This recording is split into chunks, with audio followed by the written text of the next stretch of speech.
Hello guys, welcome back, and in this video I'm going to show you that how to see or find your Facebook history, which is pretty simple and easy to do. So before we start, just make sure you like this video and subscribe to my channel. Thanks guys. So let's get started, and first of all, just simply open up your Facebook app and then just simply come to your profile section.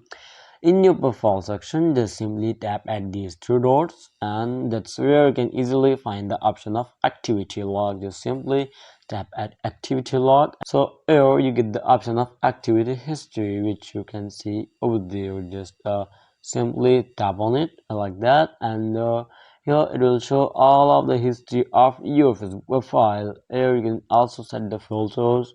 Just simply tap at filters and tap at categories. Now here just simply tap at your activity across Facebook.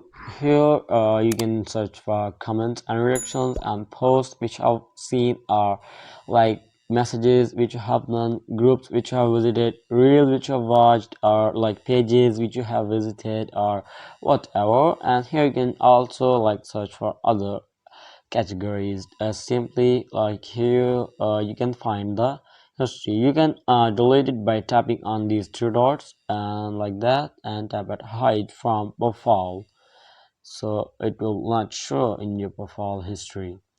So that's how you can easily see or find your Facebook history. So I hope it helps you guys, and if you have any question about the tutorial, just leave in comment section below and I'll be catching you on the next video. Thanks guys, and if you don't, just like and subscribe to my channel, and if you think that this video helped you, then make sure you like this video and subscribe to my channel, and I'll recommend you to check the latest video on end screen. Thanks guys, goodbye till the next video.